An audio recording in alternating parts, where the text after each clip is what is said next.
And we're live.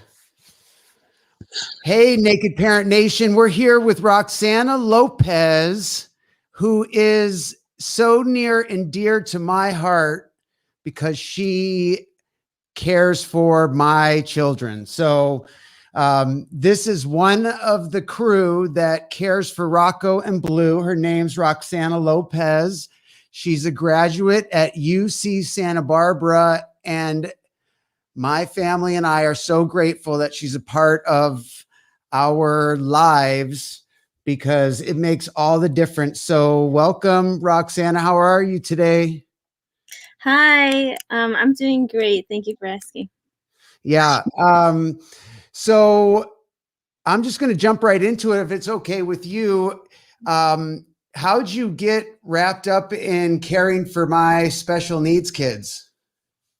Yeah, so it kind of first started off when I first transferred here from my hometown and I came to UCSB, UC Santa Barbara, and I got linked with Sarah, which is also another caregiver with your family. And so she told me about your family, and these kids are awesome, and they're kids with special needs. I think you'll be great with them because I've worked with some kids in the past. So I got linked with her, and ever since then I've been here. So it's been really nice. Yeah, no, it's been really nice for us. That's the, um, yeah, I can't thank you all enough. I mean, it's impossible. It would not be possible to carry on without the support of you all. So, what's one of the most challenging moments you've experienced on this journey, if we can call it a journey? I would say the most difficult part of the job and the journey overall is the patience it requires to work with kids with special needs.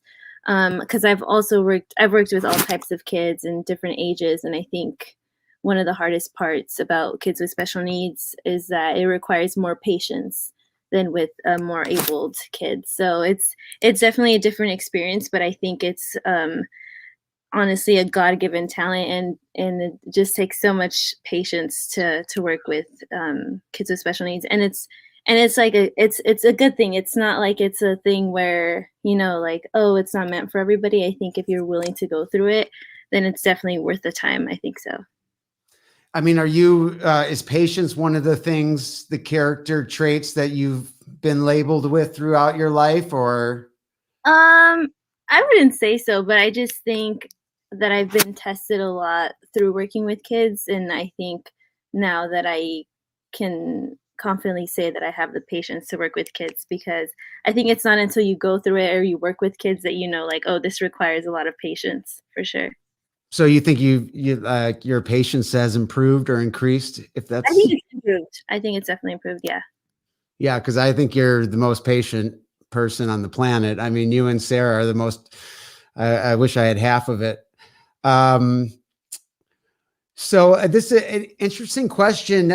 Our listeners like to hear about is what challenges you see the parents having. So like what challenges do you see me as a parent having with regards to raising special needs kids, my Um, kids? I think I think patience. I think it kind of loops around that. And again, it's not an easy task, and it's let alone for parents, so I think as caregivers we're there at a given time throughout the day. It's not like living with them their whole entire lives, so it definitely takes a lot. But I always commend you and Lynn for the patience that it requires, because it's not easy, especially when you have several other kids, not just your one kid with special needs, or in your case two kids with special needs. So I think you guys are doing a great job. But yeah, nonetheless, I would say patience is the hardest part of probably being a parent and a caregiver. Yeah, I agree. I agree. Is there any moment that stands out as a special moment that you've had on this journey? A special moment from the journey, is that what you asked? Yeah, I mean, is there like a moment or an incident or something that happens on a regular basis, something that stands out as a special moment? Yeah. Yeah, definitely. I think my favorite part, and the part I always tell the behavioral therapists for our kids, is that I think watching and seeing the improvement on the kids on a daily basis, on a weekly basis, is probably the most rewarding part of the job. And getting to see the kids smile as they go through normal, mundane tasks, I think is the best part because it's some sort of purity and like innocence from a child that nobody can take away, you know. And I think that's the best part about working with special needs is that their purity will remain forever. So it's really awesome to see.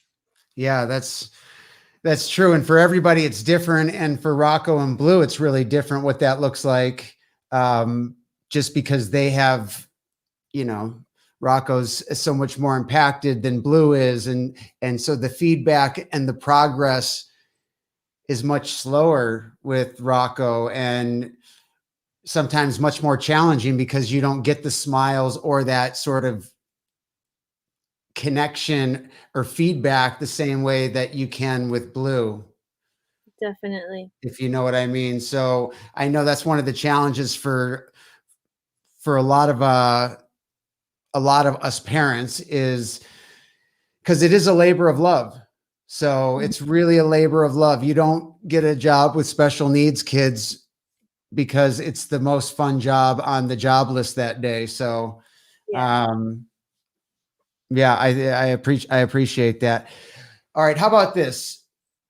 What if what are you most excited about as it relates to the future for Rocco and Blue? Oh, yeah. I think I've talked about this before too with the other nannies and behavioral therapists. I think I'm just excited to see how far they can go. I think special kids are awfully often limited and people limit their potential. And I think when you work beside them every day or however often we're there, it just feels like the world is their oyster. Like, I'm so excited to see how far they go as far as, schooling and art and, you know, the special talents that they have, and I think that they're capable of so much. So, I'm like, you know, right now they're so young and they're figuring everything out and they're taking the steps that it takes to get to where they wanna be, and which is the best part, and I think for Rocco specifically, I'm excited to see how his speech comes along. I think he's doing a great job since he is nonverbal. In Blue, I think like potty training was a big thing for us. So Yeah. I'm excited because I know that they're capable of it and I know that only time will tell. Yeah, totally, totally. I don't know if you heard, but I guess if you can't say it on this show, you can't say it on any show. But did you hear that Blue went number 2 in the potty yesterday for the first time? I did not hear that. No, I did not know that. Yeah. Yeah, not the normal thing that you say on a show, but I think under the circumstances, this is the one. But yeah, she did for the first time, and we What? threw a fit of a party to try and get her excited, and she was just.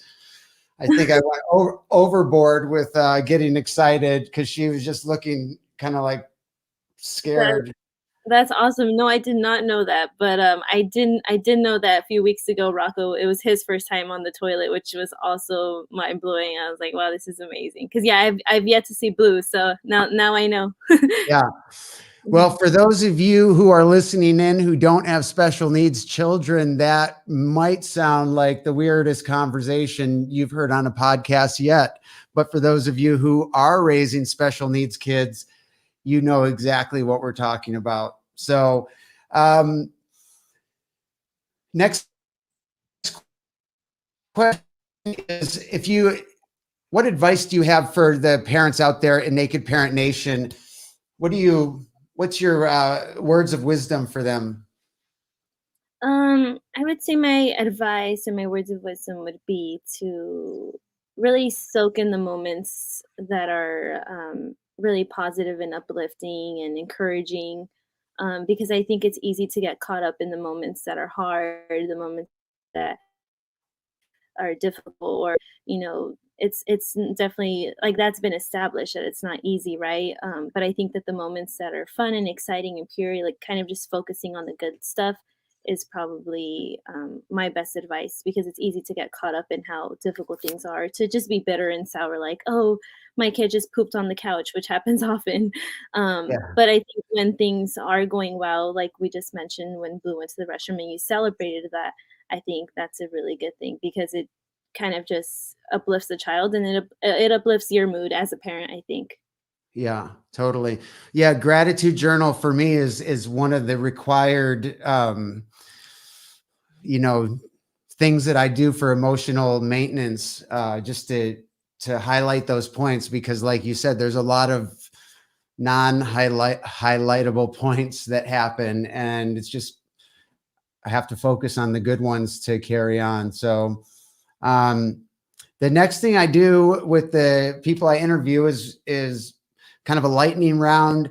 It's a one word, two word, one sentence answer, just something short that we'll move through kind of quickly to get some more from you to our nation of parents out there. Okay, you ready? Yes, I'm ready.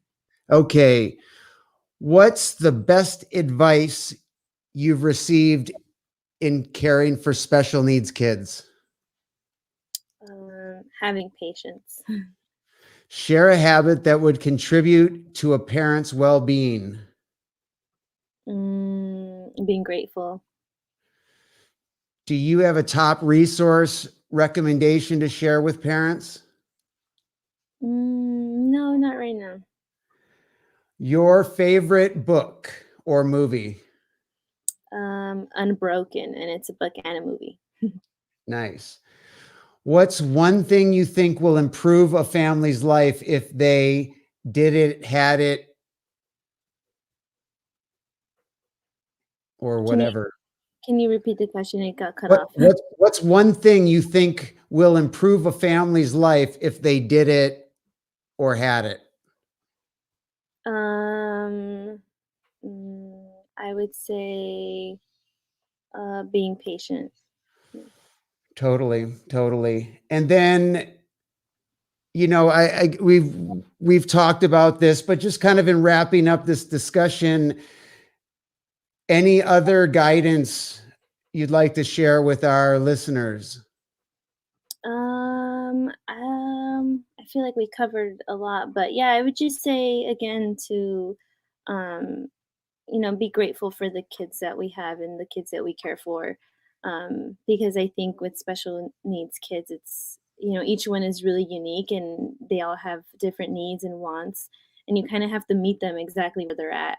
And I think that that takes such it's an ability that you have to acquire over time, and it improves over time too. So it's like, don't be too hard on yourself in the beginning as a caregiver, as a parent, because it gets better, I think, over time.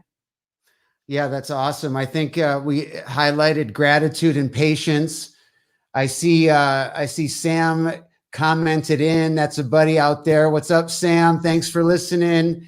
And Roxana, I'm just so grateful for everything you do. I'm so grateful for um, you walking into our lives, and I hope you stay as long as you can before you embark on your next journey. But thanks for taking the time to talk with me today and our listeners. Until next time, take it easy. Thank you, Chad. Bye bye. Bye bye.